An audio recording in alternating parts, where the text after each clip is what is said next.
We had a female president. Celia Rehm was on the foundation board as the president when I stepped into this position. And as the newbie and the non-tennis player who was adjusting coming back from the corporate world, she had so much that she shared with me. And then that led me to meeting Dana, and then Mary Conaway has taught me so much. I had the really impactful moment of working with her as actually a co-module leader for the Leadership Academy. So I was learning so much more than just the tennis side of things that so many of the women have shared with me. It was really exciting to work on pieces about how we could empower the next generation.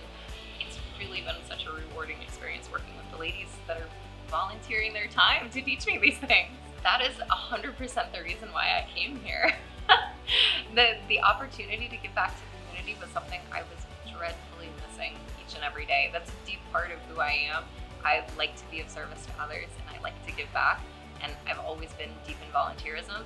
So it was the main draw of coming here was knowing I could have an effect on the community, and that one person's decision really does make a difference. It's not necessarily, some conglomerate of people that have to get together. Just by offering help, it made a difference to the pros who had never filled out an application before for grant assistance.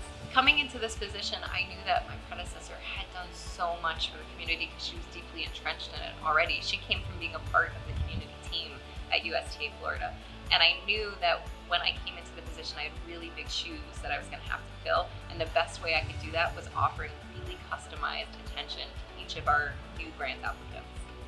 I try to go out of my way to ensure that when new applicants reach out to us, that I will take them through each step of the process and make it an enjoyable process for them, so that they realize that grant applications are not scary. They're only there to assist you, and hopefully leaving pros who are applying for the first time with that thought pattern that they've made it through this process successfully, so they should try them elsewhere in their local community. Grant cycle just opened February 1st, and it runs through April 30th.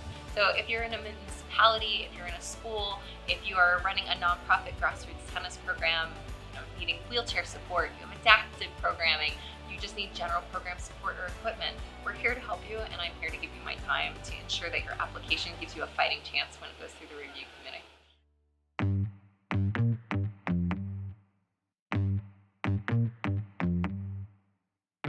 The easiest way to support the grant program here in the community is having the Play Tennis license plate on your car. So each license plate across the state generates almost a $25 donation, which is the equivalent of one racket and some tennis balls that we can put in the hands of a new player. That might be an adaptive player, a youth player, a wheelchair player. Either way, it's getting them in their hands. So if you have a significant other and a second car in your house, 2 license plates in your household makes it enough to get 4 players rallying together.